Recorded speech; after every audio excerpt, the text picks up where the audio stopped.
A game that Roblox players can't seem to let go of, and one that Nintendo doesn't want around. Pokemon Brick Bronze has vanished and resurfaced more times than anyone can count. But why? Where does it go? And what's the full story behind its rise and fall? Let's find out. On October 24th, 2015, a fan-made Pokemon game quietly launched on Roblox, and it would go on to become one of the platform's most beloved experiences. That game was Pokemon Brick Bronze. What made it special? First, it was accessible. Being hosted on a free-to-play platform meant anyone with a computer or mobile device could jump in. But this wasn't just another Pokemon copy, it was something more. Brick Bronze featured an entirely original region, a new storyline, and a battle system that closely mirrored the real games. You could explore, catch, train, and battle, but now you could also do it alongside other players, thanks to public servers that hosted 15 to 20 people at a time. That added a strong sense of community and connection. The game was updated frequently by a passionate team of developers known as Llama Train Studio, originally called Brick Bronze version.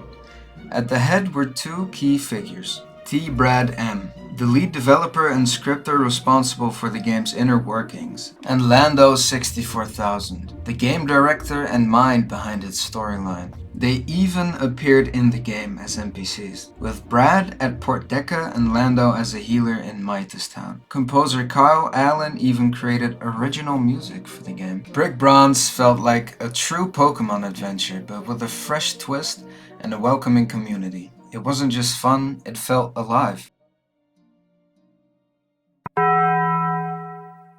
There was a point where Pokemon Brick Bronze wasn't just popular, it was everywhere. It had become one of the biggest games on Roblox. Thousands of players were online at any given moment, and YouTubers were making tons of content about it. If you were into Pokemon on Roblox, you'd know about Pokemon Brick Bronze. The game had grown into something really special. It had a big world to explore, but also all the depth of a real Pokemon game. The trading hub and battle arena were one of the biggest places for communities to get together and battle and trade. It had its own little economy and competitive scene that people took pretty seriously. There were even boss fights that felt like events. These weren't just normal battles. They were tough, exciting, and full of surprises. A lot of them had custom music, cool effects, and unique rewards. You could tell the people making the game really cared. Every update felt like it was made by fans for fans. And for me personally, that's what really made me enjoy the game as much.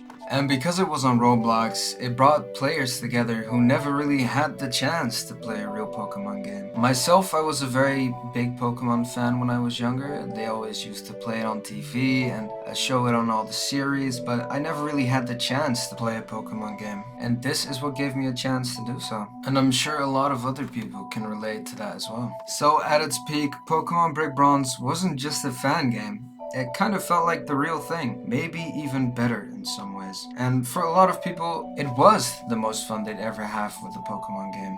But as we know, nothing good lasts forever. So without further ado, let's talk about the downfall of Pokemon Brick Bronze. As amazing as Pokemon Brick Bronze was, its time eventually came to an end. And it wasn't really a surprise. The game had always been walking a thin line, using official Pokemon names, characters, music, and assets that were owned by Nintendo. And Nintendo, as fans know, doesn't take that kind of thing very lightly. But it wasn't just Brick Bronze. Back then, there were a bunch of Pokemon games on Roblox. Titles like Project Pokemon, Pokemon Fighters EX, Pokemon Galaxy, and Pokemon Legends were also super popular. Each one had its own take on formula. Some were focused on collecting, others on battles or exploration, but they all shared one thing. They used Nintendo's IP without permission. That means they were always at risk of being taken down. But in April 2018, it finally happened. Brick Bronze, along with most of the other major Pokemon games on Roblox, were removed from the platform. One day it was there, the next it was just gone. No final update, no farewell message, just removed, with players wondering what happened. It was Roblox themselves that took it down, but they did it because of the pressure from Nintendo. Nintendo had issued copyright claims. likely due to how big these games were getting. Brick Bronze wasn't just some small fan project anymore. It was competing with their actual games in terms of reach. And since it was making money through Roblox's monetization system, it crossed the line Nintendo couldn't ignore. For the players, it felt like a heartbreak. Years of progress, memories, and adventures all wiped away in a single day. But for the developers, it wasn't the end. They regrouped, rebranded, and moved forward. Like I said previously, the team behind Brick Bronze renamed themselves the Llama Train Studio, and later in 2019 they launched a brand new game called Lumion Legacy. It had a similar feel to Brick Bronze, turn-based battles, creature collecting, an original story, but everything was made from scratch. New creatures, new names, new lore, no Pokemon, no Nintendo, no copyright issues. And while Lumion Legacy was a solid game, it just didn't hit the same. Part of the magic of Brick Bronze was seeing real Pokemon in a new setting, catching a Charmander in a Roblox world, battling a real Gengar, trading shiny Eevees with your friends. It had that nostalgic pull. Lumion Legacy, despite being a polished and well-made game, couldn't bring back that same excitement. It was missing that emotional connection fans already had with Pokemon itself. But still, the effort was there, the passion was still there, the devs cared, and you could feel it in the quality of the game. But by then, the moment has passed, the hype, the community, the wave that Brick Bronze had ridden, it had faded. In the end, Brick Bronze wasn't just shut down, it became a memory. One of those once-in-a-lifetime experiences, where everything just clicked. A fan project that for a while felt more alive than the real thing. But before we grieve too long, let's talk about the rebirth of Pokemon Brick Bronze. After Pokemon Brick Bronze was taken down in 2018, the community didn't just disappear. At first, a bunch of re-uploads started popping up across Roblox. Most of them were broken, buggy, and barely playable. Some didn't even save your progress. You'd get a few minutes in, and the game would be deleted again. It was frustrating, like chasing a memory that kept slipping away. But then something changed. A group of fans figured out a better way. That's when games like Pokemon Brick Bronze Forever started showing up. This wasn't just another quick copy, it was organized, consistent, and actually worked. They introduced a system where your game data would save in the cloud outside of Roblox. So even if the game got taken down, which still happened from time to time, you didn't lose anything. They'd re-upload the game under a new name, and your progress would still be right there waiting for you. For players, it brought back that sense of reliability that had been missing. The community behind it grew fast. Their Discord server now has over 700,000 members, acting as the main hub where fans can find links, talk strategy, and just relive the Brick Bronze experience together. They even have an official website and wiki that helps players stay connected and informed. The dev team behind Project Bronze Forever isn't the same, but they've carried the torch in their own way. They've put in the work to keep the game alive for fans who just weren't ready to let it go. And in a way, that says a lot about what Brick Bronze meant to people. Even though the original version is long gone, the spirit of the game still lives on, passed down through passionate fans who refuse to let the adventure end. That said, there's still risk involved. Nintendo actively monitors and reports fan-made games that use their characters, names, or assets without permission. Even well-made re-uploads like this one could vanish overnight.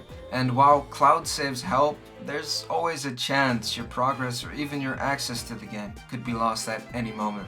It's the price of keeping a dream alive in a space that was never meant to host it. Now that we're nearing the end of the video, I just want to say, my bad for the glazing, it's not really what I meant to do with this video. It's just, most of the things I found about this is just very positive. Of course, the game had its flaws and, it wasn't perfect, but it did what it had to do. It made people enjoy the game. It made people enjoy Pokemon. So I just wanted to include this little segment, but let's move on to parallels to literary work.